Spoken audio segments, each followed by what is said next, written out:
The 7th African Conference on Sexual Health and Rights focuses on sexual health rights of the girl child.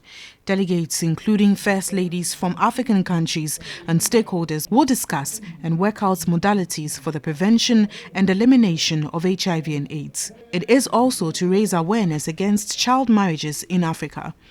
The First Lady and patron of the conference, Lordina Dramani Mahama, was confident discussions at the conference would enable participants promote the development of African youth. A well-informed and educated population is a catalyst for progress and prosperity. We therefore need a core of young people that are educated, confident, innovative, business-minded, development-oriented, and healthy.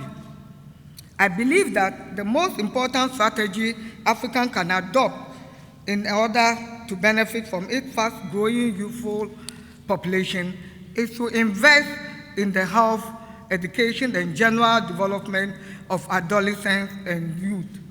Other speakers emphasized the need to create the right environment in making child marriages a disincentive. We believe issues of sexual and reproductive health are matters of grave concern. Without the right investment in young people and their sexual reproductive health and rights, we will not be able to harness the demographic dividend. President John Mahama mentioned the critical role African First Ladies can play in empowering the youth in their various countries. There is a culture of silence amongst relatives. Often when a child is withdrawn from school or a child is married off into a forced marriage.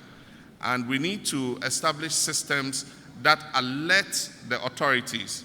School authorities must watch out. If a girl stops coming to school, ring the alarm bells, try and find out where the child is, and alert the authorities as quickly as possible so that we're able to prevent them from being married off. He also touched on the role governments can play to prevent a resurgence of the high prevalence of HIV and AIDS. The formulation and implementation of policies and laws that protect the sexual rights of the youth, including increasing the age of consent to marriage to 18 in Africa, also came up. The 7th Africa Conference on Sexual Health and Rights has begun here in Acshr, Ghana. Stakeholders have been encouraged to make particular investments in the health of young people and also contribute and provide services that will make young people live meaningful lives. But the question on the minds of many is sustainability of the issues raised. We are not going to be holding the countries accountable, but we are encouraging civil societies in those countries to partner with governments, their governments, to ensure that the aims of these programs are achieved. For now, there are programs, community programs taking place.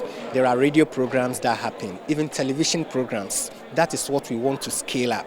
As much as we have this, we are trying to replicate it in the schools so that young people will get to know that these are the issues talking about. You have been emboldened so that assuming somebody wants to abuse you, you know what to say, you know where to report to. For these young ones, positive investments in their lives should never be overlooked. I learned about adolescent reproductive health. I think the teachers in our school must emphasize more on our sexual health so that it will avoid us going into teenage pregnancy.